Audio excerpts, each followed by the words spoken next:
Irrigation എക്സാംസിന് വേണ്ടിയിട്ടുള്ള കുറച്ച് ഡീറ്റെയിൽസാണ് നമ്മളിന്ന് പറയാൻ പോകുന്നത്.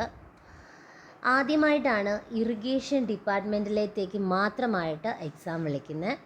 കഴിഞ്ഞ പ്രാവശ്യം ഇതിൻ്റെ പ്രീവിയസ് എടുക്കുകയാണെങ്കിൽ PWD ഇറിഗേഷൻ ഡിപ്പാർട്ട്മെൻറ്റിലേക്ക് കോമൺ ആയിട്ടായിരുന്നു എയുടെ എക്സാം നടത്തിയിട്ടുണ്ടായിരുന്നത്. അതുപോലെ തന്നെ കഴിഞ്ഞ പ്രാവശ്യം നടത്തിയ സമയത്ത് എത്ര നമ്പർ ഓഫ് ആപ്ലിക്കൻസ് ആയിരുന്നു, ആ സമയത്തുള്ള കട്ട് ഓഫ് എത്രയായിരുന്നു, അഡ്വൈസ് എത്രയായിരുന്നു എന്നൊക്കെ നോക്കാം. അപ്പോൾ നോർമലി 2023 എടുക്കുകയാണെങ്കിൽ ആ സമയത്താണ് നമ്മുടെ പ്രീവിയസ് നടന്നിട്ടുണ്ടായിരുന്നത്. ആ സമയത്ത് PWD ഇറിഗേഷൻ എന്ന് പറഞ്ഞിട്ടായിരുന്നു എക്സാം നടന്നിട്ടുണ്ടായിരുന്നത്.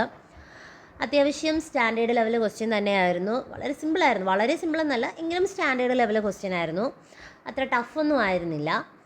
അപ്പോൾ അതിൽ കട്ട് ഓഫ് വരുന്നതെന്ന് പറഞ്ഞാൽ 51.67 ശ്രദ്ധിക്കുക, അധികം ടഫൊന്നും ആയിരുന്നില്ല. എന്നിട്ടാണ് ഈ കട്ട് ഓഫ് 51.67 ആയിട്ടുള്ളത്. അതുപോലെ തന്നെ ആ സമയത്ത് മെയിൻ ലിസ്റ്റിൽ 180യും സപ്ലിമെൻ്ററി ലിസ്റ്റിൽ 208 ആയിരുന്നു ഉണ്ടായിരുന്നത്. അതുപോലെ തന്നെ അവിടെ അഡ്വൈസ് 140 അടുപ്പിച്ചിട്ടാണ് പോയിട്ടുണ്ടായിരുന്നത്. ഇനി ആ സമയത്ത് അപ്ലൈ ചെയ്ത് എത്രയാണെന്ന് നോക്കിയാൽ നമ്പർ ഓഫ് ആപ്ലിക്കൻസ് എന്ന് പറയുന്നത് 29,538 ആണ്. അതുപോലെ തന്നെ 2026 ഡീറ്റെയിൽസ് എടുക്കുകയാണെങ്കിൽ അതിൽ നമ്പർ ഓഫ് ആപ്ലിക്കൻ്റ് എന്ന് പറയുന്നത് 21,978 ആണ് വരുന്നത്. 21,978 ആണ് വരുന്നത്. അപ്പോൾ നിങ്ങൾ ഈ 2023 2026 തമ്മിൽ കമ്പയർ ചെയ്ത് നോക്കുമ്പോൾ തന്നെ അറിയാൻ പറ്റും നമ്പർ ഓഫ് ആപ്ലിക്കൻസ് കുറഞ്ഞിട്ടുണ്ട് നമ്മുടെ 2026.